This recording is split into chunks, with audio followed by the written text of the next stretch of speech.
he does is win. Another one. You got your camera right here, Papa. You're looking at the wrong one. I thought we were on the big one. Eat the W. Sure you do. Eat the W. It's the IDP show, now you know. Welcome to the IDP show. I'm your host, Josh Raymer, joined in the So Check tonight. Adam Markham, Bobby Reynolds.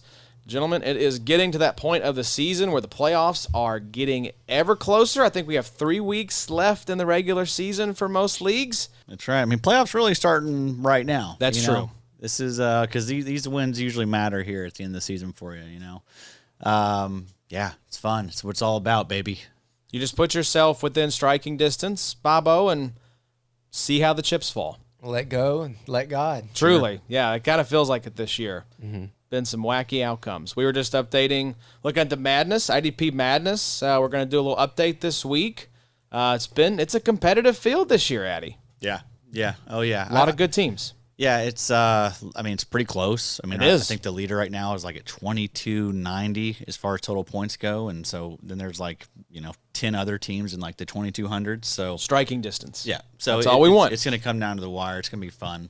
We'll probably document it here a little bit more as we wind down and stuff. It goes all the way through week 18, so we've got a long way to go in there. But it's a great time. We're coming down the home stretch of the fantasy regular season. We're glad to have you all here. This is the week 11 recap. We're going to be touching on about a dozen or so items from the week that was in IDP. Addy, we got to do a wedding this weekend. Our buddy Campbell got married, and that was the first wedding that I have been in 7 years since Connor got married. So I was washed up then, extremely washed now. Yeah, no doubt about it. It was tough, and this wedding started at like 2:30 in the afternoon. So like by the time 7:30 rolled around, we were pretty tired. Very tired, and we weren't even. It was dinner time at that point. Yeah. Well, they didn't. They served the food a little late, and so yeah, it was a lot of drinking on empty stomachs, which can be it can be trouble. It can be trouble. There was a lot of trouble. There was a lot of trouble. But it was a great time. And awesome time. You had to go to the Vikings Titans game. Yeah, so had you to do it. Too crazy. Had to do it. You guys had great seats. You got to see Van Gink have a day. You got to see Pat Jones have a day. Vikes got the dub. How'd the boy enjoy his first NFL game? It was awesome. Shout out Cy, man. He had a great time. It was perfect. Vikings won by 10. Defense went off. We got to see Addison get in the end zone. JJ had a solid game. He had like 81 yards, and he almost got in the end zone a few times. We were wanting. Simon calls him Gritty Boy, so he was wanting to see the gritty. But it was an awesome time, dude. Awesome weekend. One of the all time weekends for me. So yeah, first of many for me and Cy, and then the other boy once he gets a little older. The other boy. When we can take him places, you know.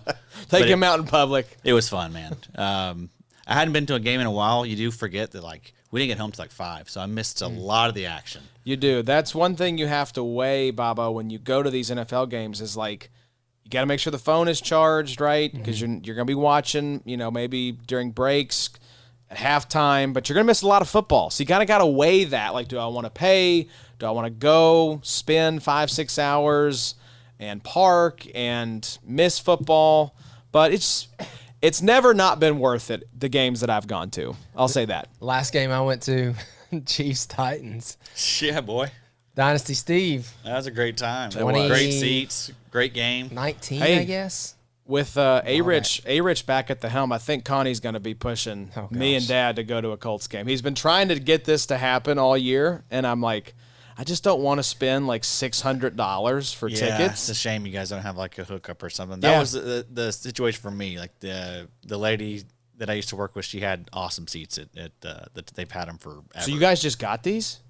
Or we paid $125 for them. Oh, that's really nice because those were nice. And these are end zone seats. Yeah, end zone seats. We were 3 off the field. Yeah, 3 off the field. Yeah, so we were right there, dude. Man. That's awesome. So those pictures that I posted on the Twitters, that's where those were the seats. Yes, that's beautiful. That's awesome. So it was a lot of fun, man. Yeah, Bobo, you got to play a little golf, I think, on Friday. Yeah, I was not at a wedding. You were not at a wedding, not at a football game, but on the golf course. Beautiful day for golf, boy.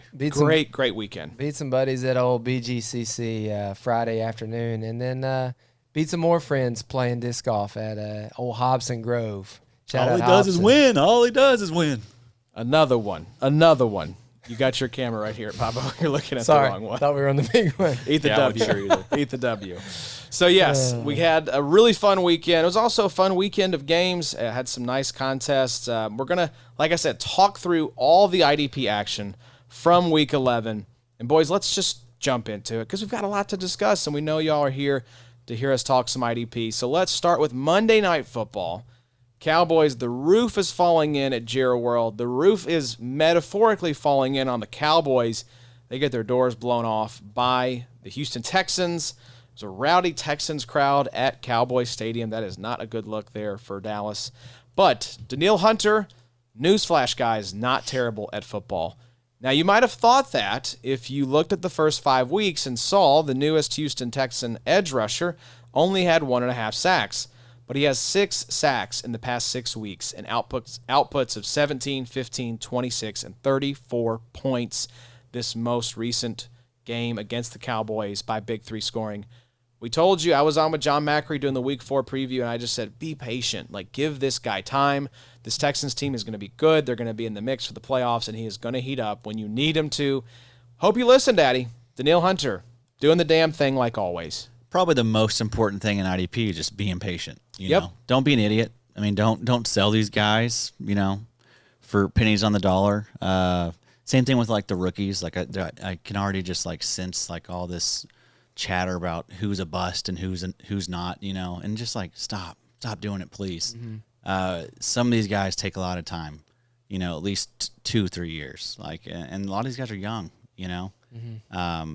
So yeah, stop like calling a guy a bust or a hit, even at this point in their career, because it's just too freaking early. It is funny. We kind of heard a little bit of Latu equals bust discussion, and everyone Latu that starts off slow, has his best game of the season, I believe, this past week. It's funny how that works out like That's that. That's how it goes. Mm-hmm. And we're going to hear a lot of the Dallas Turner. Like, there's going to be a lot of people saying, well, I made a mistake making Dallas Turner my one. I mean, I don't think you did. Like, it's Dynasty. You could look Dynasty. Up in 2-3 years, and he is like we've said top 5. Jared Verse, we thought he would be the best edge rusher year 1 coming in, the oldest, right, of the group. Him and Latu, we thought, I thought both of them were going to be, And the path to snaps was there for the Rams with Jared Verse. So, just be patient. Bobo, no need to be a hot take artist after, 11 weeks of football? I feel like, too, with the rookies, we've preached a lot of, don't expect much from these rookie IDPs year 1. Even the defensive ends, like we all thought, I don't know, we thought Verse was going to be pretty special, but more than anything, we thought he was probably going to play the most snaps of any of these guys this year. But, I mean, I don't think we were banging the drum for any linebacker or defensive back to get much meaningful playing time in 2024. So as far as the rookies are concerned, I'm really not even evaluating them until the end of their second season. Then you can kind of start to see a little bit of what they could be. If they've had a couple pop games, like Latu, you want to see games like this in their rookie year. You might not have like a crazy rookie season, but if you can come out and get some good tackles and a couple sacks in a game, then you're capable of it. Back to the Danielle Hunter conversation real quick. Danielle Hunter is obviously awesome, and now with the Will Anderson injury, he becomes even more relevant. But another name to just kind of pay attention to, just in case you're hurting at defensive end, Danico Autry's snaps have increased quite a bit. So Week 9 went to 60%. He had 3 tackles, 2 sacks in Week 9. Week 10, 60% of the snacks. He probably had a bunch of snacks that week. A whole bunch of snacks. But he only had 60% of the snaps and 2 tackles that week. But then this week against Dallas, 53% of the snaps, he had 4 tackles and a sack. So, Autry is super old, and he's 34 years old. But, I mean, seeing north of 60% of snaps, and at this point there's a lot of guys that don't have Aiden Hutchinson. Now they don't have Will Anderson in their lineups. I mean, defensive end is a little bit difficult at this part of the season. You could do worse than starting Autry, I feel like, against Tennessee and Jacksonville the next 2 weeks. Yeah, he'll be motivated against Tennessee too. Yep. And also Derek Barnett. He had a really fun game last night. All sorts of old but reliable veterans along that defensive line, because Jerry Hughes is still there, right? Yep. Yeah, but I mean, if Will Anderson's going to still miss some time, and I mean, I don't know what when he's due to return. It sounds like a while. Yeah, I think so. So I mean, Barnett could get 50 to 60% of the snaps, and he did really well last season for a stretch. So We saw him last night, which we was did. just a crazy sequence. You know, it smacked the dude on the back of the head during the field goal, took off 3 points, and then they got a pick, I think, right? Or a turnover on downs. Yep. Yeah. And then also he got the strip sack return for a touchdown. So What a weird game. 10-point swing from Derek Barnett. From Derek Barnett. yeah. Yeah, a guy that another guy that we were calling a bust, right? Because he was Yeah. he was, I don't know if he was a first round pick, but he was a high draft capital investment, I think, by the Eagles, maybe. Yes. So he was one of my. Gosh, was he a dark horse? He was a dark horse. breakout. Yes. First episode. OG episode for me. But I remember talking to JD about Barnett and University of Tennessee. He was the 14th overall pick, y'all. Yeah. Top 15 pick in 2017 by the Eagles. JD's there's never been a volunteer he doesn't love. It doesn't love. It's true. Yes. That's a good point. We've learned that over the There years. is a really good, though, legitimate like edge rusher coming out of Yes. Tennessee, Oh, I've yeah, heard. for sure. Yeah, So- like a superstar. Bona Forget fide, his maybe name. top 5 Yeah. NFL pick. So, but yes, part of the reason you mentioned Latu, part of the reason we've seen maybe those snaps suppressed a little bit is that Kwity Paye heating up a little bit, boys. The team, we kind of wondered, are they going to pick up his 5th-year option? They did in the offseason, and he is rewarding that faith. Kind of a similar start to Danielle Hunter. 1.5 sacks in the first 8 weeks. Now, he missed 2 games in that stretch.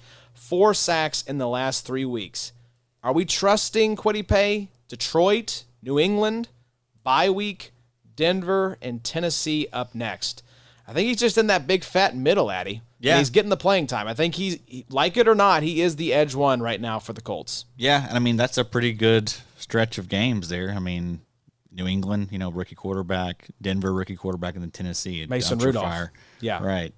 And yeah, I mean, if you look at the last 3 games, like snap percentage wise, 71% week 9, 69% week 10, and then 71% this So past week. 70% of snaps. That's great. Yep. So yeah, I mean, I think he's probably going to be a strong option for you if you got him.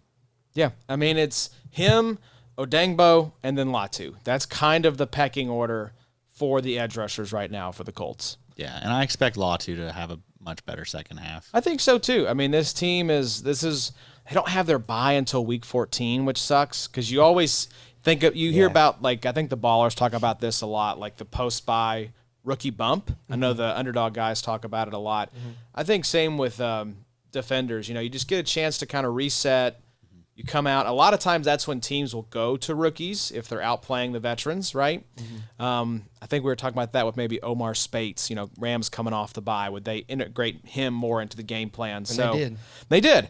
And so now with A-Rich back, the Colts, I think, are sitting at 8 right now in the AFC as far as just off that number 7 playoff spot. So I think they're going to be in the mix. I think this is going to be a team that's competing. So, yeah, I expect Latu to heat up and get more work as the season goes along, Bobo, not less. It's kind of like what you say, too, about watch what the team does with their money. And, the 5th-year option is not cheap for, some of these guys. So I think that was smart by Indy to throw it to Kwity Paye because I think you could do, lots worse in the NFL with an edge defender. And you have a lot of, for Ballard, it's kind of one of those things where it's like, man, your job is kind of in the balance here towards the end of the 2024 season. So you kind of need guys like Kwity Paye to shine out here the rest of the season. Y'all are in playoff contention, aren't you? Yeah, we're sitting at the 8 right now, number Wow. 8 in the AFC. So Okay. we'll have a chance. Yeah, he is it's the 5th-year option. They did pick it up. It's $13.3 million. Yeah, that's not nothing. Which is less than I thought. I thought it was closer to like $20 million. But I yeah, mean, this $13 million. It It's is fully classic Colts, though. I mean, they don't go out and sign anybody, so I know. they're just Yeah. going to keep their own people. Yeah, that's my biggest criticism of Ballard all along is that he's not been aggressive in free agency because you see like a lot of these impact players are guys that switch teams in the offseason. So the only thing I don't like about Paye is he's hurt a lot. it is. Yeah, he gets banged up a lot. Gets banged up, misses a couple games, and I don't know, it's just kind of frustrating as far as, rostering him. When do you integrate him back into the starting lineup? Is it like, I need 2 solid weeks out of I him don't before I know? I don't know that Kwity Paye's ever a guy I'm going to start in like a start 2 defensive end league, Oh, but like yeah. a start 4 DL For sure. sleeper kind of league. I think he could be your DL 3-4. especially we got 6 teams on bye coming up this week. Yeah. So going to be a lot of nasty starts, I think, out there in fantasy land. So nasty, though, boys. Jack Gibbens' injury, I don't know if you boys saw it on the Hadn't old seen it. timeline. Yeah, I was in person at the Did game. you? remember? They didn't show a replay to God. Surely to God, they didn't show a Oh, replay. they did, yeah. In on stadium. the jumbo. It was, No it was, way. yeah. Big old gasp. Oh man, From the whole stadium. I was just scrolling Twitter and just happened. You just kind of like pause and watch stuff for a second, and it happened in the video so quickly. I was like, oh, there's his ankle just flopping around. That's great. Yeah, it was So really bad. if you have not seen it, folks, don't go find it because it is grisly. Or go find it if you're into that stuff. yeah, Yeah. if you're one of those weirdos, Yeah. it's a good one. It's insane, like how fast they get them off the field. Though it's like, dude, horrific injury. Everyone, He's down for like 3 or 4 minutes. everyone, and then, put their hands on him, and then he's on the cart and he's getting, gone. ladies and gentlemen, Jack Gibbons. and he's waving, and then he's that's gone. Exactly how it was. He's like, I'm hurting so bad. I'm right in now. so was much insane. pain. My ankle is pointing like He backwards. was insane. He was a G though, man. He seemed to just was a G the whole way through it, man. I didn't see any tears. Like he seemed pissed. Like Chris Godwin, back to work. Yeah, back to work. These dudes, you gotta just be a maniac. But you gotta you be a psychotic maniac. What did Gibbons do? Like, what was the injury? Do you know? I'm sure it's like a Broken. fractured ankle. Yeah, Okay. I don't know. I didn't see. I don't know if it was I think it was an ankle, is what I understand. So But tough for him, man. I mean, although it looked the snaps were up and down before the injury. that's what I was gonna say. It was, definitely get well soon. That injury, absolutely brutal. But even before then, Jerome Baker was taking over Gibbons' LB2 role. and that.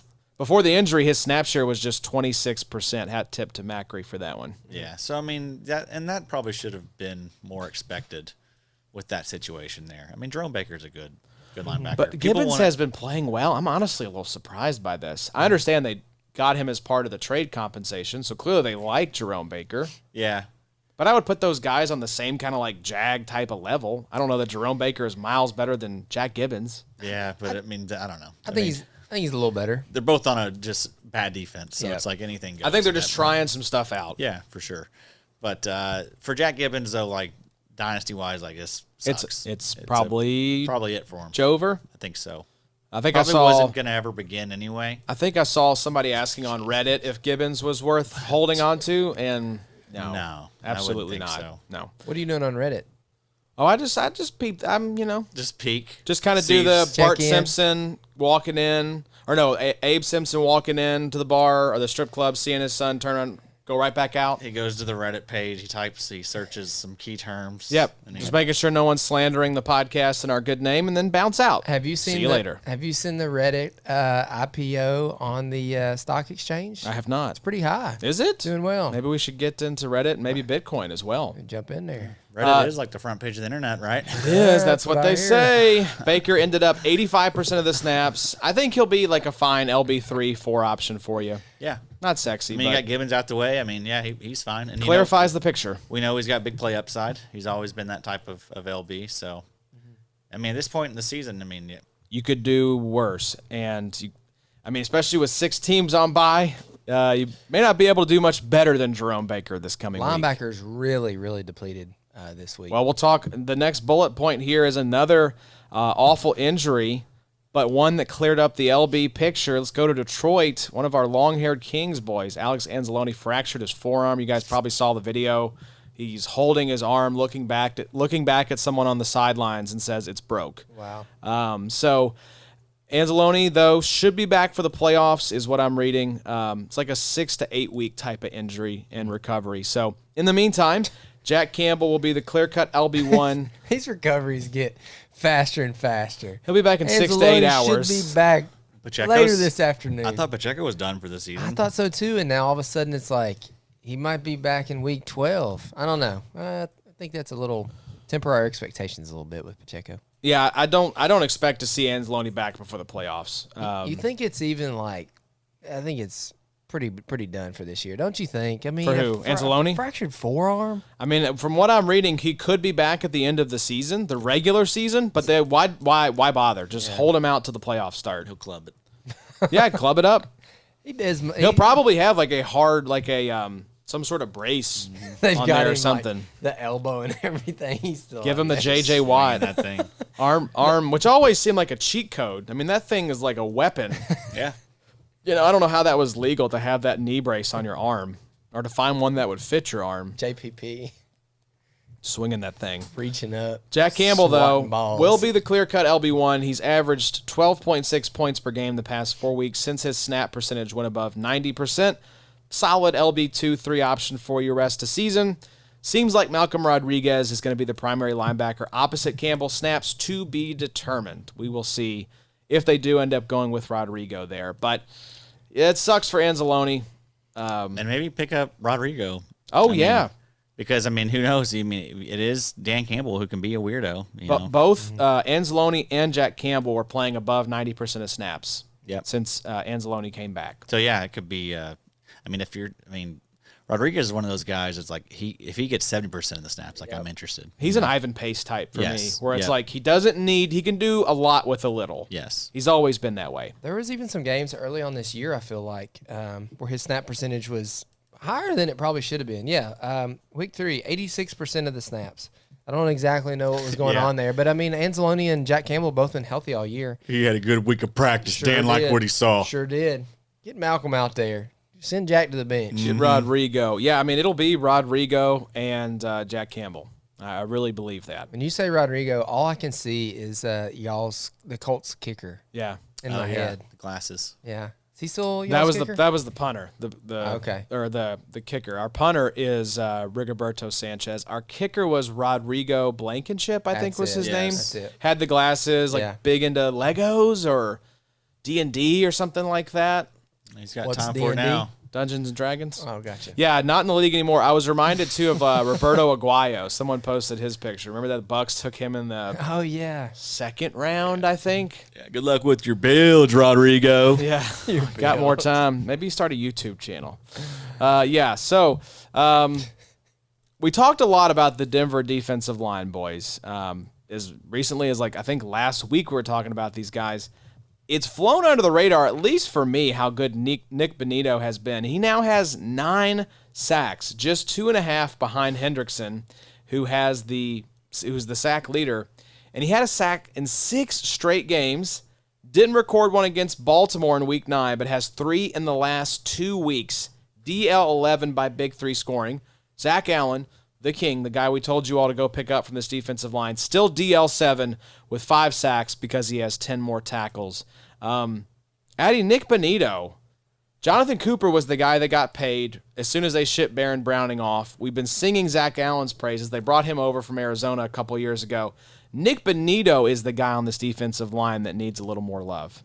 Yeah, he's a stud, dude. 14.4% pressure rate this season. But, I mean, that's kind of been what he's done his entire career. Like, every time he gets an opportunity, he looks good from a pressure standpoint. And then you just watch the games. Dude's quick, good bend, and then just makes things happen, you know. So, yeah, I mean, Baron Browning out of town, so even more opportunity is likely opened up for him. We haven't really seen that tick up yet, but, I mean, you know, when this dude is producing in this way, like coming off a 2-sack game, the team's rolling right now. I think Team's good. He's looking like a little bit of a league-winning type, man. Like, he has that potential to get these like 2-sack, 3-sack games. So, And heating up on the grades as well. You were nice enough to Yeah. include the PFF. A lot of orange and yellow to start the season. A lot of blue and green here the last 4 or 5 weeks. right, yeah. So, I mean, that you love to see that. Yeah, that was definitely why I wanted to screenshot that, just because, I mean, you're seeing the grades also reflect good play. So, great stuff here. Bonitto's like, I think 25, 26, but 25.2, 6'3", 248. He had a 9.4 RAS. So very athletic dude.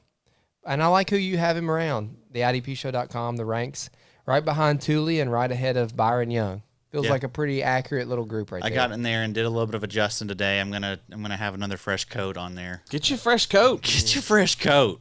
That's what we do over here. It's just all the time. It's usually every week, no worse than every 2 weeks. You're tinkering. You're always kind of and like it's- tinkering. And it's like this year round. And right. there's no one else in the game that does that. Yeah. Proud of them damn things, baby. Should be. You mentioned Nik Bonitto, league winner, edge 55 by our ADP. DL 74 sitting as, like I said, the DL 11 right now. Wow. That is the definition. You've got to be leaps and bounds better than your ADP. Yeah, but so far it's like Bonitto, Van Ginkel. Van Ginkel was DL 47, edge 36. Zach Bond. There's a bunch of safeties that are playing really well right now. Yeah, Zach Bond was LB 92. But yeah, those would be like the candidates, I think, I this think year. so too. And proud to say that we were all over a lot of these guys this offseason. So I mean, I think our listeners were hip to a lot of these guys, and hopefully you guys are out there balling. Balling. Jamin Sherwood was another guy. He belongs on that list of like league winning, like league tilting type of ad. Quentin Lake. Quentin Lake's been good. But yeah, those linebackers like that, like Sherwood and Zach Bond really stand out. And then Van Ginkel, of course. Those are the ones that The Gink. yeah, he's been insane. So, linebackers, Buffalo, Dorian Williams has been a revelation this season as well. Very good. A lot of these, like, second-year tackler. linebackers, right? Dorian Williams, Dayon Henley. Yeah. It truly was like a post-hype sleeper, because I think we were just like, We were excited about Dorian. but then, like, Dayon, we're like, oh, my God, Jim Harbaugh's here. He brought over Perryman. He brought in Junior Colson. Like, Henley's an oddball. He's the odd man out. Now he's the LB1 there for the Chargers. Dorian Williams has been sort of the darling of IDP circles there as the LB for Buffalo, but don't sleep on Terrel Bernard. Dorian Williams has gotten the headlines, rightfully so. You love to see the development from the second-year player, but Terrel Bernard is averaging 15.6 points per game since he returned to a full-time role in Week 5 against Houston. He missed Week 8 versus Seattle. He's only averaging 7.3 tackles per game, but he has 2 picks, a fumble recovery, and a sack in that span. In that same span, with 1 extra game, Dorian Williams is averaging 10.4 points per game and 7.7 tackles per game. Williams' snap share has also fluctuated between 63% and 96%. He is clearly the LB2 and likely the LB3 when Milano returns. So Bernard has kind of flown under the radar a little bit, I think, Addy, because Dorian Williams was hogging a lot of the spotlight, especially when Milano was out with the injury, and then Bernard was out for a couple of weeks there. But Bernard has been back and been really solid for IDP managers. Yeah, it's unfortunate for Dorian Williams because it is probably going to come to a bit of a halt here as the season winds down. But I mean, yeah, Bernard was great last year, 16.5 points per game, during his breakout year. And then, yeah, not much has changed. What you said, 15.6? Yeah, 15.6 points per game since Week 5. So, yeah, I mean, he's basically doing what he did last year. Solid tackler, nice, good big play upside. That was what he did last year, doing the same thing again this year. So sealed the game against the Chiefs with the game-winning interception. Yeah, seems to be a type that gets interceptions at a nice clip. So, yeah, I like Terrel Bernard. I have him as linebacker 11 in the Dynasty ranks. So that feels about right. Yeah. I think he's slept on a little bit just because there are other linebacker options there that we like. I mean, Dorian Williams has emerged, Bobo. Matt Milano's very handsome. A little banged up. We hope for better health for Milano. You think D. Will goes back to the bench once Milano's back in the mix? Probably not. I don't know that Milano's going to come back and be like normal Milano. Is he 70% of what he was? Maybe 80% of what he was? I don't know. His was what, a leg break? Yeah. What was his injury to start the year? I don't even remember. He's had so many, dude. Dog, it's hard to keep track. I think he had a shoulder thing at one point. I thought it was a bicep or something like that. Maybe it was a bicep. But there was a leg thing, I know. I think the leg thing ended his year last year, I think. Bicep officially ruled out for Sunday. Okay, there you go. But he is returning from a leg thing too, right? I think the leg thing was last year. Was it ACL or something? Yeah, I think so. But anyways, I don't know. It's just one of those things with Milano to where I don't know. I'm not expecting normal Matt Milano, but I'm probably rolling out both of these guys. I mean, I'm not worried about Dorian Williams or Bernard, honestly, at this point. I think with how hard linebacker is on some teams, it's like, would you rather roll out them or like Jerome Baker? I'm probably rolling out both of those guys, Yeah, I agree. So I mean, But when Milano comes back, I'm not that worried. I mean, do you think Milano's gonna take their playing time? Yeah, I mean, he's Some. gonna cut into Dorian's, I would think. Okay. I don't think he's gonna cut into Bernard. Bernard. He's not yeah. cutting into Bernard's. Dorian is the question mark, and I'm just probably going to be And I don't hesitant with both those yeah, guys. I don't disagree that they probably will limit Milano a little bit just because they're like, man, this dude keeps getting hurt, and Yeah. also he is under contract for them, right? I don't They think they re-upped him, I think, last offseason. so I don't think they can get out of. I think like they're gonna have to eat some money if they try and get out of it, which maybe that comes to it. Yeah. I don't know if the play is dropped off, but with it being just a bicep, maybe he's all right. Maybe. We'll see. But I do agree. I think that like we could see him like in the 70% range, maybe instead of like his typical 90 to 100. I think it'll be like the first game back. I think it's going to be like a stair step. I don't think all of a sudden you're going to get hit with a 80% Milano share. I think it's going to be like, oh wow, we saw 30% of Milano today, and maybe Williams got cut back. Yeah. I don't think it's going to be something that completely like ruins your week. Then You're not 50 gonna the be next week. blindsided. 50 Correct. the next week. It's going to 60. build up. Yeah. So, yes, it was October 8th last year. Milano had a tibial plateau fracture and a MCL tear. Sheesh. Wow. And then this was Forgot about the that. bicep tear surgery, August 13th. So I think they want Milano to be back in the mix, so that's what worries me. Re-upping this guy, I think Dorian Williams has filled in admirably. I think the team wants to get Milano back out there. So it's just a question of how much will he be integrated. They do kind of need some help. They need a little rotation. That defense is not as great, I don't think, as they have been in the last couple of years. Ed Oliver has 1 sack on the season. Been really disappointing. He's ruined me in a bunch of these best balls. Ed Oliver was a pretty widespread pick for me. And then Poyer's gone, so like Taylor Rapp's been okay at times. Teron Johnson's still decent. Greg Rousseau's been good. Rousseau's been awesome, yeah, He's for been sure. really good. And even times that AJ Epinesa has had some weeks, but without Von Miller and then without like a normal Ed Oliver, I don't think that defense is just the same. Even though they did just beat the Chiefs, so what do I know?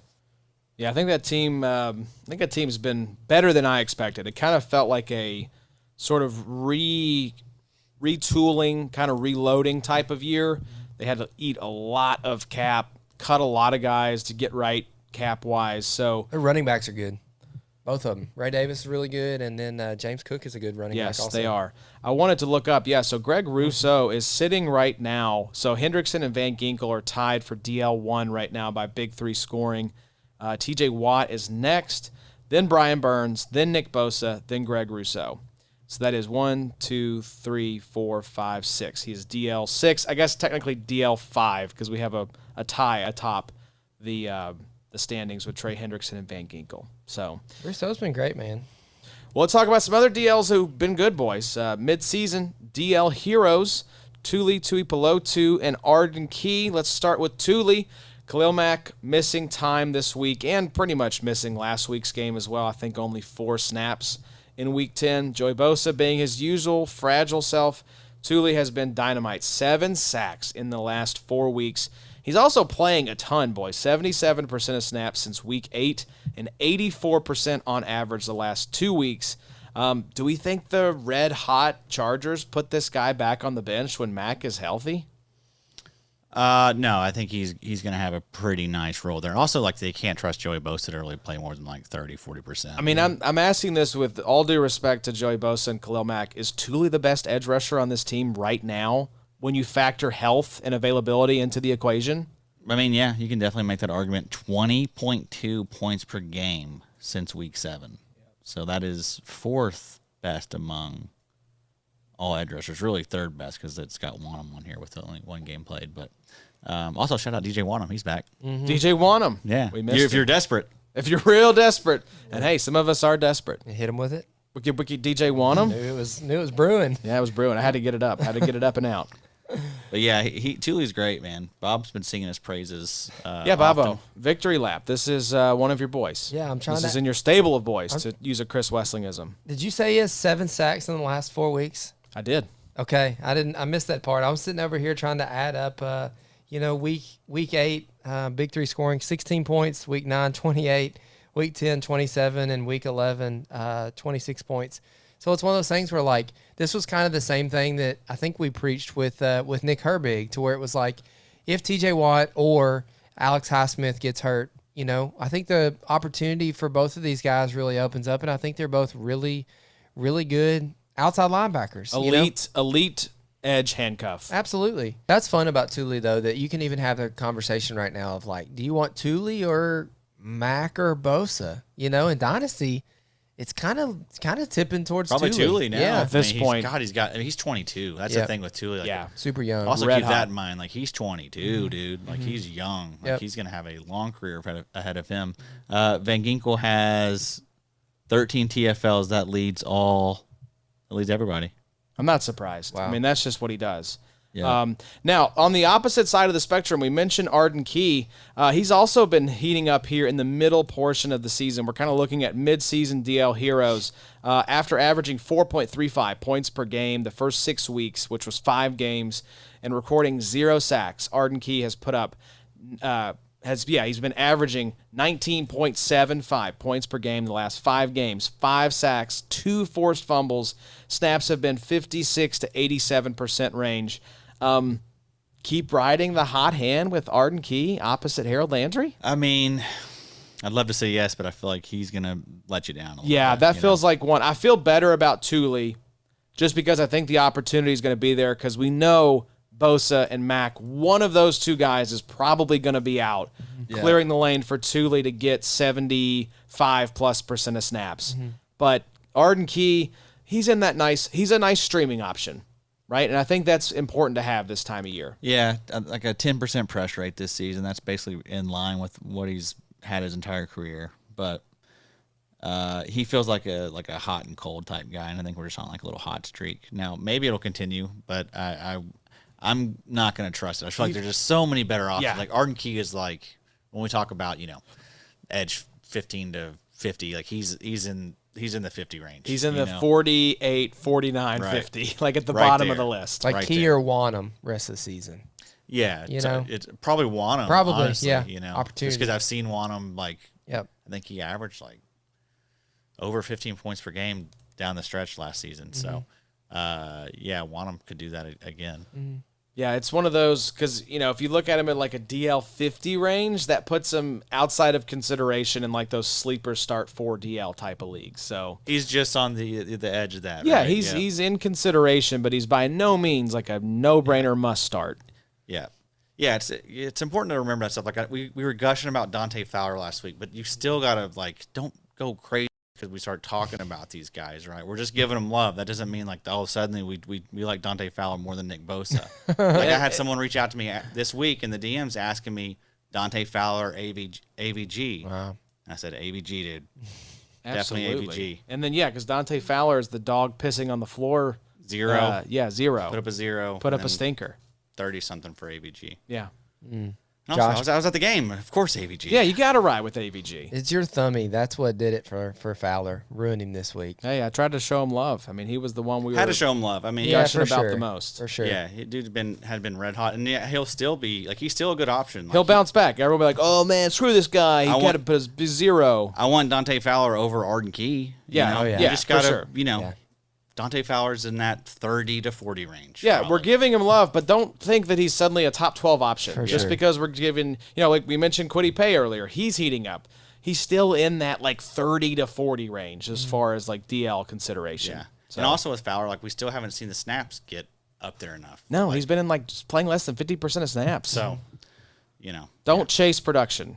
Chase snaps. Chase availability. You want people to be healthy on the field playing snaps. That's what's going to help you win consistently. So yeah, know what to chase. Yeah. Chase snaps, but also like if they're not producing, like, Yes, the then start pressure looking rate, at look at the advanced metrics. Like it's not that hard, folks. Just don't be an idiot. don't chase points. Don't do that. That's bad. That's don't. really dumb.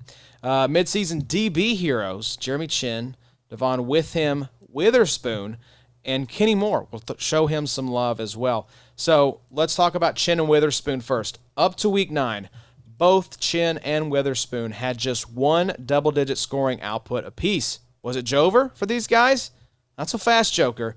Both have been in Fuego since week 9. Witherspoon is averaging 20.9 points across 2 games with 15 total tackles. Chin is averaging 20.8 points per game again, by Big Three scoring across 3 games with 36 total tackles. It was 12, 12, and 12.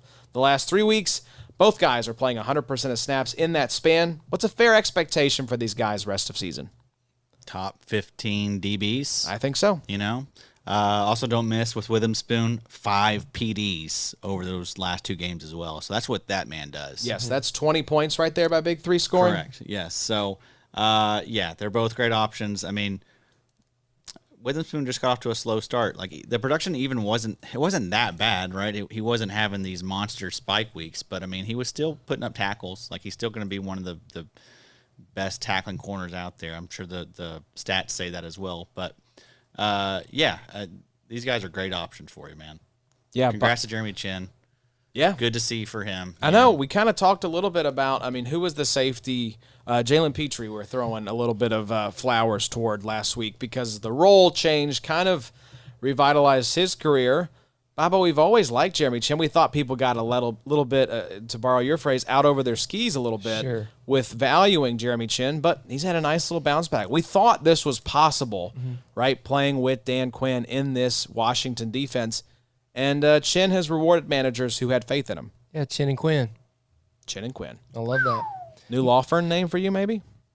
I don't have Chin anymore. Right now it's just ... There's no sign at this law firm anymore. Nothing to live for these days. Witherspoon is that got dark. Witherspoon is one of those examples to where if you didn't have any patience, you probably moved on from him because he started a little slow, this season. Yeah, if you're weak, if you're a coward, Sure. yeah, you probably did that. Sure, but I'm just saying, like, in the same vein of some of these defensive linemen and stuff that kind of took a while to get going. DB's been kind of gross this year, so it's kind of been nice seeing Jeremy Chin and Chin was one that I kind of thought would fit in that Javon Curse. Javon Curse. Who was the Curse that played for the Titans? Jaron. Jared Jeff. Throwing for me a loop. Jaron. It's Jaron Curse, right? No, that's Javon Curse. Javon Curse is the freak. Yes. That's the Tennessee Titans edge rusher. Okay, so the other Jaron Curse is the Cowboys safety. That was kind of the one that I thought I wonder if they're related. I'll bet you They they have to are. be. They might gotta be. Cousins? Maybe son. Brothers? Yeah, it's his son. It's his grandson. Anyways. Yeah, DBs. Witherspoon. Kenny Moore. Well, it's kind of the revitalization of like overhyped DBs. It's like a post-hype sleeper kind of year for DBs with Budda Baker balling out, Jalen Petrie playing well, now Jeremy Chin bouncing back, and then Addy, you wanted to show some love to one of our all-time favorite slot cornerbacks. Oh, Kenny. Thank you, Kenny. Kenny Moore is averaging 16.8 points per game over his last 5 games. That is number 1 among cornerbacks and number 3 among all defensive backs. 6.3 tackles per game. That ranks 2nd among all CBs. Paulson Adebo was number 1 in that category. 81.4 overall PFF grade this season. That is a career best for Kenny. Woo. So good stuff here, man. And Kenny Moore just keeps doing it. And I'm watching every game, y'all. Kenny Moore, dog. Oh, always been a dog. Has that ever been in question? You just watch the defense and you know where Kenny Moore is. He's sticking his nose in it. He's always in the middle of the play. Yep. Yeah, because he's gonna get in there. That's where he wants to be. Yep. He knows how to get there. Pitbull. Done it his whole career. Yep. I remember like the one down Kenny Moore year. I remember like there was people throwing shade at him on Twitter. I remember it, bookmarked it. Got a bookmark. He's not a baller, is I think what the tweet said. See, Kenny Moore's not a baller like some people told you. Oh, yikes! Sounded like it could have been a subtweet to me. Ooh, okay. Kenny Moore is a baller. He's always been a baller. It's at like 8 years now at this point. Yep. 7 or 8. I mean, yeah. That was probably the first year in Gus Bradley's system. I think Kenny's talked about that, going to Gus and saying, "Hey, I don't think it was a good fit for me year 1." And then, of course, Gus Bradley, he's not going to light your world on fire as a defensive play caller, but he's solid, and I think he understood I need to get Kenny in a better position. So yeah, I love that, though. I love that. There are certain players that are actually good and actually make a difference and actually know how to make plays, and Kenny Moore is one of those people. He is. He's the new Bethea. There you go. Or what was Missionary to Cross? Oh, yeah. Old Kari Willis. We got it that time. Look at that. Pretty good. We got no dad mention for us. Post-wedding? That's pretty impressive. Very impressive. Wow. Post-weekend for you. It's been a big weekend. It was, yeah. Big weekend. Bobo, you put together a little list here, some Midseason DB Zeros. Yeah, Let's talk about some stinkers. We've been hyping too many people up. We're at this point in the season. Time to tear some people down. We need to set some people straight. So, yeah, a couple Midseason DB Zeros, McDuffie, Minka, and Metellus. It just happened. They were all M's. I'm sorry.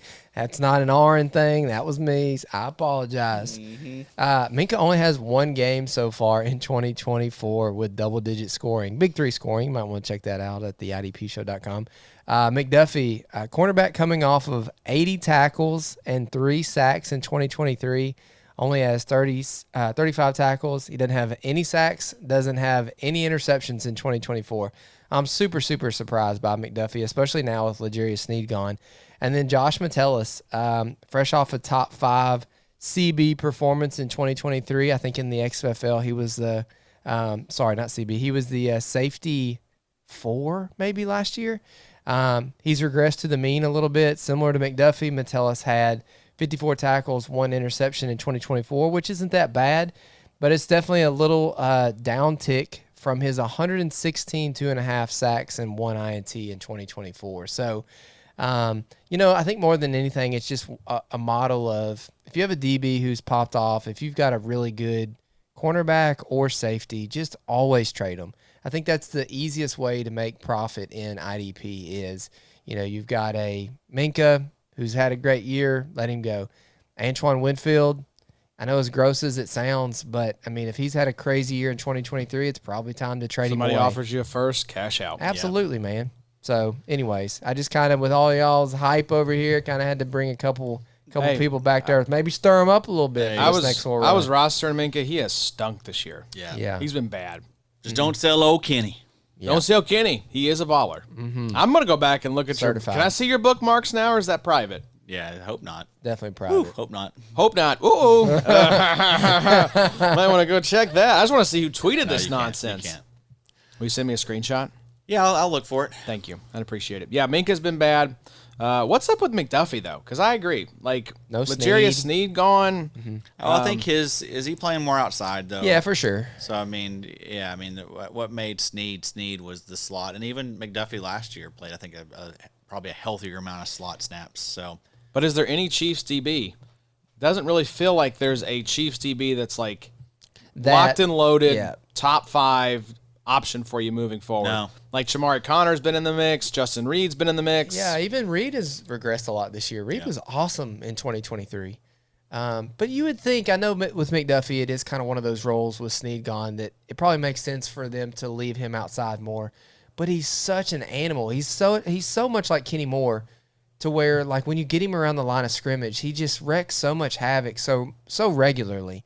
It's just hard to leave a guy like that outside all the time.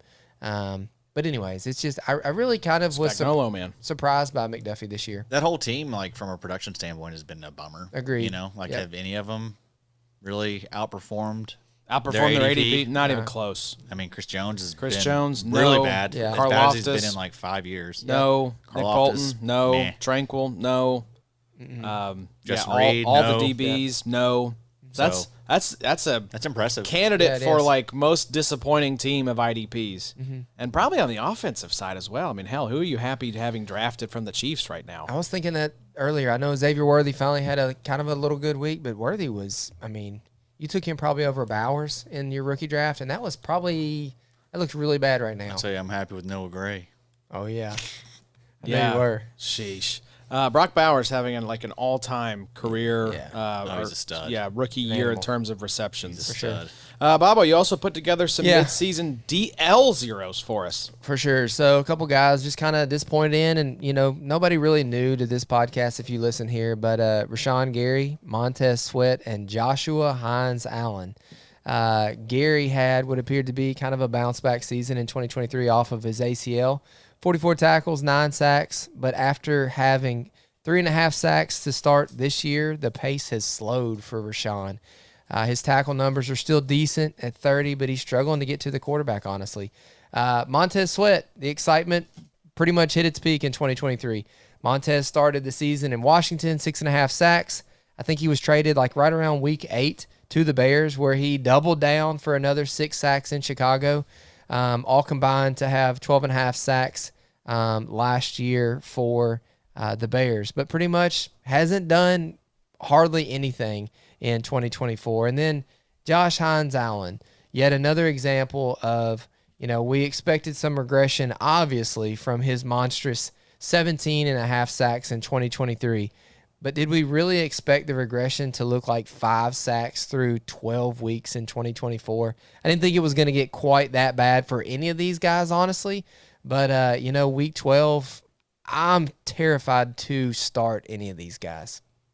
I'm quite happy not to have these guys anywhere, hardly. Yeah.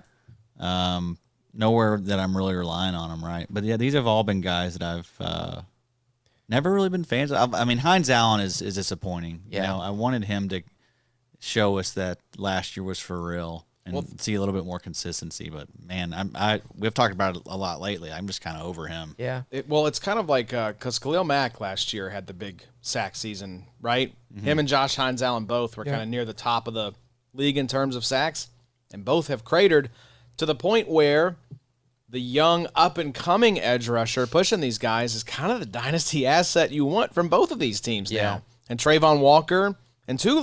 Mm-hmm. Oh, yeah. So it's sack regression has hit both of these guys in a big way. And, Josh Hines-Allen, not as old as Khalil Mack, so there's still time. But, I mean, yeah, it's Trayvon season there for Jacksonville. But with Rashawn Gary, Gary was a guy in the best balls because he's got the dual Desi.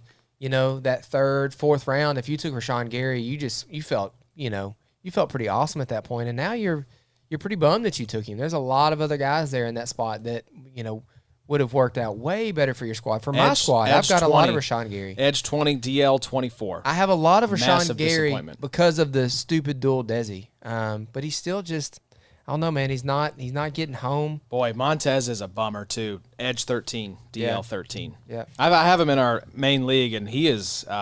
What's he averaging this year, points per game? Oh my God! Well, here I'll give you the log. You can kind of do the math in your head. 2.5, 4, couple good weeks back to back because he had sacks. 18.1 and 20.9. Then a big fat 0, 7.35 by 22.2. He had another sack. He was out for the Arizona game, and then 2.75 and 0.75. So about 10, maybe 9. Yeah, because you got a lot of 0, 2, 4, and then 18, 20, and 22. That's tough. Wow. So It's a rough not look. even boom bust. It's just boom. It's bust, bust, bust, bust. Little boom, bust, bust, bust. I think of any of those guys, I had the most optimism for Montez Sweat because there's nobody else there. I was like, man, he's going to play a ton this year, maybe double-digit sacks. But honestly, even with Josh Allen, he's going to struggle to get to 10 sacks to finish the season. It is funny that both of those guys are on teams where I expect both coaches to get fired. Oh yeah, we've talked about Van Gink and a lot Bond. We've talked about a lot of these guys that are league winners. These guys are league losers for you. There will be a lot of these guys on the Madness squads that finish exactly 80 through 120 when we look at the final end of year standings. Yep. So Real tough. all right, Bobo. I remember Gary being at least a better value than those other two, though. Hines-Allen was a top 15 pick. Yeah, he and was then high. Montez Sweat, same thing. Yeah, he was 13. He was People DL have always 13. loved some Montez Sweat. Josh Allen was Edge 8, DL 8, and then Gary was Edge 20, DL 24. So he was going the latest of the three, but still, that's a Contract big year for Josh old- Allen. big He old got bust. paid, man. coasting. Might have worked. How about That's you? right. You I think you prepped these last two bullet I points do. as well. So Just hit us with it. Something a little different, So 3 weeks left until the playoffs. 3 rounds of who do we trust? Who do we trust? So the next 3 weeks, I've got some. Trust. Yeah, It's you like go. a cousin of who'd you get. It is distant cousin, but they're little related. classier Kentucky, you can see the who do we similarities. trust? They kind of some y'all are kin somewhere. Harold Landry or Tuli Tuipulotu. The next 3 weeks, Landry has Houston, Washington, and Jacksonville. Tuli has Baltimore, Atlanta, and Kansas City. So Joshy, That's tough. those two guys, who we trust in the next 3 weeks? I would probably say Landry. Okay. I like the matchup better. And Landry's the unquestioned guy there. Okay. Tuli, Khalil Mack should be back. Bosa played this last game. I think Mack is probably close to coming back, if not going to be back this next week. Love Tuli, love the outlook. I hope that they keep riding this guy, but there's question marks there. And Lamar Jackson, maybe it's Kirk Cousins or maybe it's Michael Penix. Yeah. And then Patrick Mahomes. I mean, that's just, I don't see a lot of sack opportunity there. Houston, CJ Stroud's the second most sacked quarterback. At least he was going into week 11. Washington, Jaden Daniels, rookie quarterback. And then Jacksonville, who the hell knows if it's Trevor Lawrence or Mac Jones. So, I'm going to go with Landry next 3 weeks. Addy, you the same? Yeah, I think so. I just like the matchups better. Okay. And Landry was like really hot to start the season. He's kind of cooled off lately. One thing I do worry about though is like the teams of both these guys are going in different directions, right? Like Harold Landry, Tennessee. Like God, that's Team gonna be sucks. It's gonna be hard to get fired up for those games. I would imagine. Yeah. If you're a guy like that, and then Thule, like they're red hot, A lot to play for. fired up. Locker room's in a great spot, it seems, based on all the little clips that keep coming out. Maybe leving them some Harbaugh, that's for sure. But yeah, those are some good quarterback. Now you love the Atlanta matchup, so I'll probably, I mean, if those are in order, I'll play Thule. I'll play Thule at Atlanta versus Landry at Washington. Yeah, I like that. But you'll take Landry overall. Baltimore's a tough matchup. Kansas City, Mahomes can get sacked. Yeah, Lamar takes some sacks too. But I'd still go Landry with the Jacksonville matchup. Okay, I think that's right. But it's a thinker. Yeah, You're exactly right. I think you're right about the Tennessee going one way, the Chargers going another. Landry's going to be kind of bummed. Will Levis is starting again. Okay, damn it. Jeffrey Simmons looked good in person. For sure. Monster of a man. Huge. He had a nice game. All right, next one. T.J. Edwards or Jordan Brooks. T.J. Edwards has Minnesota, Detroit, and San Fran, and then Jordan Brooks has New England, Green Bay, and the New York Jets. So, Addy, you can go first here. What do you think on those two? Edwards should smash over these next 3 weeks, I would think. Yeah. I mean, Minnesota, great offense that can sustain drives, so I expect him to be out there soaking up a ton of tackles. Same thing with Detroit. They love to run the ball with Gibbs and Montgomery, and they also love utilizing the middle of the field. So he should eat there. And then San Fran, we know all about them and their run game. So yeah, that's a beautiful little stretch here for Edwards. And Brooks is, he gets New England. That's can't trust their offense really. Yeah. I don't like going against like Bad offenses. Yeah. Are they going to run? Right. They're going to be on the field very much. Same thing with like Aziz Al-Shir this past week, right? Going up against Dallas. Like I was looking like tackle props. Like I wasn't interested in Aziz just because like I didn't know how many snaps he was going to be out there. Yeah. Joshy, before you answer, Jordan Brooks last 3 weeks, better than I thought. At Buffalo, he had 7 tackles. At the Rams, he had 11. And then this last week against Las Vegas, he had 12 tackles. I was going to say, they've been pretty similar when you go back to like week 6 or so. Like starting in week 7, because Miami had a week 6 bye, 14.75, 11 and a quarter, 7 and a quarter, 18 and a quarter, and then 16 for Jordan Brooks. TJ Edwards over that span. Bye week 7, but week 6, 14 and a quarter, 17.6, 6.75, 22.5, and then 10. So these guys have been, pretty equal in terms of output, at least the last 5 or 6 weeks here. So it's just hard to go away from TJ Edwards. Miami, the situation there, because they brought in Dodson. Like, how's he going to be integrated? We think it's going to be at the expense of Anthony Walker. Seems like, who was the other guy? David Long is kind of in the distant rear view there, but it's just a little bit of a mess. I think Jordan Brooks is safe. I don't think his job is in jeopardy, but we know TJ Edwards' job is not in jeopardy. So give me the less ambiguous situation. Yeah, and it feels like Edwards has kind of gotten off to a slow start, so I feel like there's still probably a little more meat on that bone with Edwards. So I think he could have a bigger second half, and we've already kind of seen that, right? Yeah, he's put up 2 games, north of 20 points. TJ Edwards has, so I like that. And then these are some good matchups he's got coming up. And then the last one here, Bobby Okereke or DeMarvion Overshone. So Okereke's next 3 weeks, Tampa Bay, Dallas, and New Orleans. Overshone's next 3 weeks, Washington, the New York Giants, and Cincinnati. Let me give you a little refresher, too. So Okereke's last 3 weeks, at Pittsburgh, 14 tackles, a half a sack, a forced fumble, and a fumble recovery. Against Washington in week 9, he had 9 tackles, and then last week at Carolina, he had 11 tackles. So, Josh, I don't remember when it was we were talking about Okereke. I think this was an episode that me and you did. I don't know where Adam was. He was maybe on like a golf trip somewhere. Week 6. But we were kind of talking about what do we do with Okereke, and do we start trusting him again? And obviously now we can kind of trust him. But then Overshone, now is heating up, and the playing time is pretty heavy. So week 8, 8 tackles, 1 sack. Week 9, 7 tackles. Week 10, 11 tackles and 2 sacks. A little bit of a down week this week against Houston with 5 tackles, but just a wonk game. It's kind of like with Okereke or Overshown. What do we trust in here? You know, we trust in the turnaround with Okereke. Are we trusting the kind of the glow up a little bit with Overshown? I'll tell you what I like about Overshown is you don't have to deal with the bye. Yeah. Well, you got the bye out of the way with Okereke because he was off last week. So Tampa Bay, Dallas, New Orleans for the Giants, and then Overshown gets Washington, the Giants, and Cincinnati. I mean, Okereke has heated up after kind of being a little bit quieter to start the season. You know, some single-digit outputs there. But the last 3 weeks, 23.5, 12.25, 10.25, 14, 9, 11 tackles. Oh, boy. I'll probably go with Okereke. Okay. I do like Overshown a lot. I mean, getting those 2 sacks there, you know, and he had another game, against San Francisco, had a sack. So, 3 sacks in the last 4 weeks? Mm-hmm. Oh, man. It's very close, but I'll probably just go with Okereke. I like that. Yeah, it feels weird doing that, choosing Overshown over Okereke, just based on our priors. Yeah. But, I mean, you look from since week 6, Overshown has 6 TFLs. That leads all linebackers. So, I mean, he's been basically just a big play waiting to happen. Wasn't that your tweet too last week? Overshown since week something has been the LB1. He was LB1, yeah. I think it was like weeks 6 through 10. Okay. Points per game, he was LB1. Yeah, good call.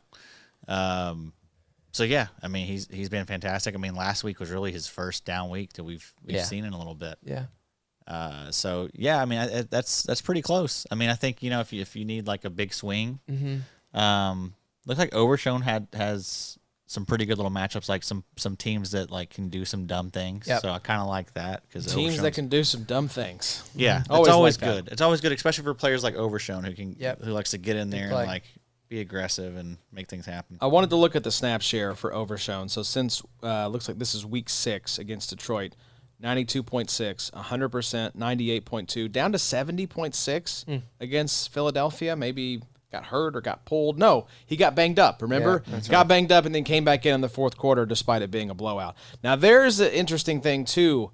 Dallas has been, I think there was that crazy stat in Monday Night Football about them being down by 20-plus points, like 109 minutes, and only leading for like 2 minutes in that same span.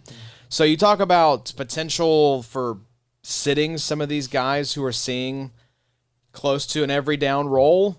I do worry a little bit about that. It would probably be Kendricks that would be sat down and they keep Overshown out there in these blowouts. But, I mean, wonky games, man. I think Dallas is going to be getting just, run on left, right, and center the rest of the stretch here with Cooper Rush at QB or Trey Lance at QB or whoever.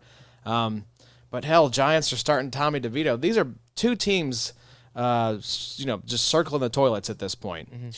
Yeah, So- terrible stuff. That's they playing on? They are the Thanksgiving game, baby. Wow. 3:30 p.m. Central, I think. Tommy Nice. DeVito versus Cooper Rush. That whole day, like all the games are kind of Yeah. They suck They're this terrible. year. They were really bad. Dolphins are in the prime time against Yeah. somebody. Oh, Detroit, man. isn't it? No, the Packers. Detroit always Okay. plays first. That's right. Yeah, That's right. That's Detroit. At least we get Detroit. We get to watch the Lions. and Chicago. Yeah, Lord. Okay. All right, Bobo. That was fun. Looks like you got a little this or that. Let's do quick hitters. This Okay, doesn't have to be quick long. hitters. So, just some thoughts. There's a lot of people that are out of the playoffs, not really worried about the next 3 weeks, kind of dynasty thinking about next year. So I'm just going to hit you with them. Just give me your quick answers. So, Addy, the first one you can start with, and then we'll swap. Max Crosby or a late 25 first? Late 25 first.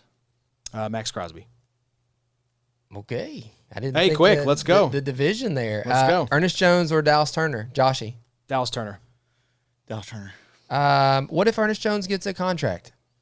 Dallas Turner. Still Dallas Turner. I like that. I'll take that it's a- elite edge it's a thinker. potential. Jack Campbell or a mid-2025 second?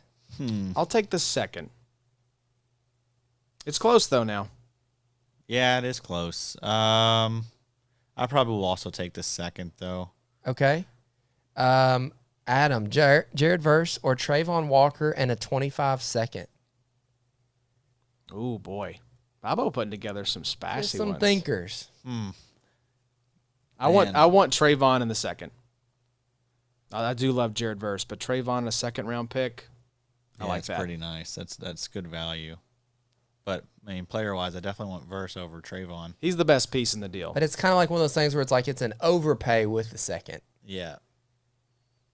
So you want the second and Trayvon. I want Trayvon in the I second. know what you want to say. Just say it. Just say it. Just say what your heart says. This is a lightning round. No.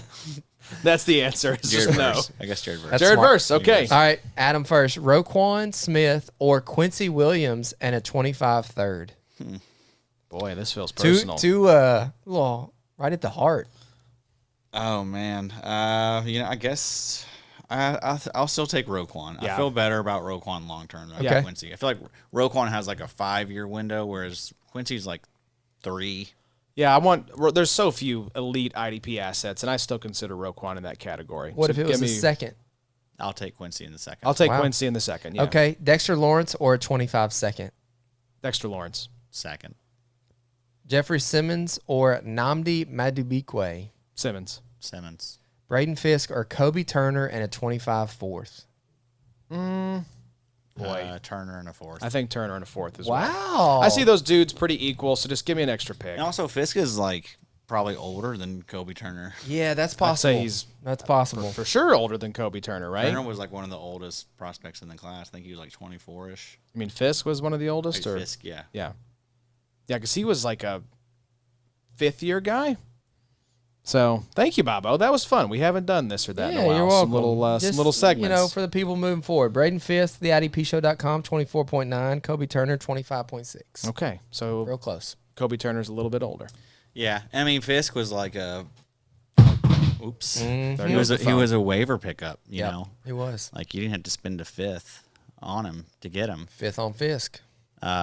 And so then that 4th will probably be something nice. Like you'll probably get like the top defensive tackle in the class next offseason if you want. Really good safety. Maybe a Witherspoon. Never know. You now know? you're speaking my language. Yeah. Yeah, Kobe Turner in a 4th. I like that. Because that 4th is just going to appreciate in value. Just some Picks thinkers. are nice stories So I of think the value. toughest one was Jared Verse or Trayvon Walker in a 25 second.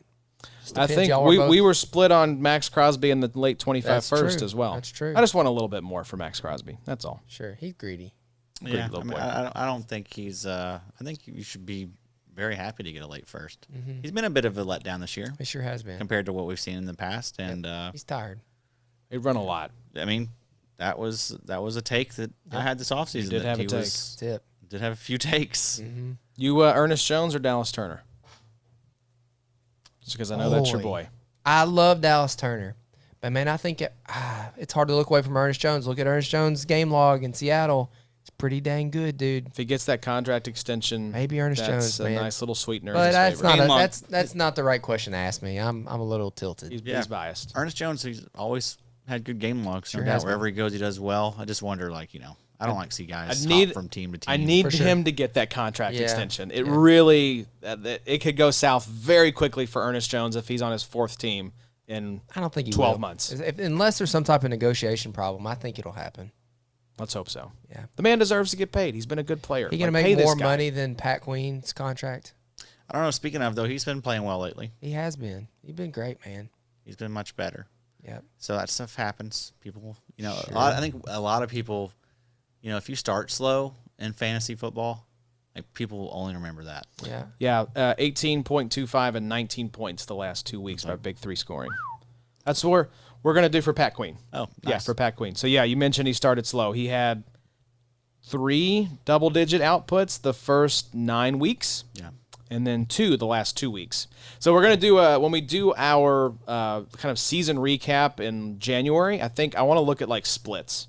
Because I think there will be a lot of people very surprised when they check out my team sucks. Oh, Pat Queen, he was awful, right? He was so bad. And what if he finishes, the year averaging like 14, 15 points a game Yeah. down the stretch? Yeah, probably. Then we'll feel much better about him than we did to start the season. Because he was a bum to start the Yeah. season, but that doesn't mean things stay that way. Yeah, it's also he's new.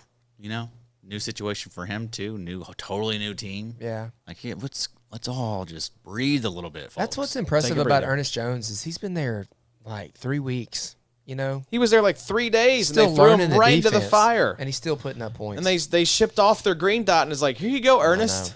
Crazy. You know, Jerome Baker, you're gone. Tyrell Dotson, you're gone. So, Tyrese Knight, come on down. Tyrese Knight got a nice little snap share. Yep. That was one of Jace's kind of bold calls on the preview episode last week. I was like, I feel good about Tyrese Knight. I don't know that I feel that good. who's doing preview episode this week? It was Gloss Daddy, Big Gloss. Is that out? John Glosser coming out tomorrow. Dude. Probably as y'all are listening to this, it's already available in the after show. That's going to be there's some hard calls this week. Yes, it's a tough at week. linebacker. Yeah. I think Mike's 6 on guys. Mike's on with John doing the PFF preview episode. Wow. So, yeah, it's a tough week. You want to tune in because you're going to have a lot of tough decisions out there, but not a tough decision. Week 11 recap, we hope you all have enjoyed. Weekly recap should be back next week. We've got all the usual stuff over on the website. We mentioned Jace has John Glosser on from Dynasty Nerds this week for the preview. Mike Wollert will be on IDP Bets. I think we have Scott Soltis doing the Sunday morning live stream coming up. So if you've got lineup questions, come check out that program, 9 a.m. Central on Sunday. And the wheel just keeps on turning, boys. Yep. Business as usual. Business as usual for us. You're going to get in them Dynasty ranks, give them a fresh code, Eddie. Oh, yeah. Love to see it, Bo. All right, well, thank you all again for tuning in. We will see you all next week. But until then, enjoy the football. Y'all take care. It's the IDP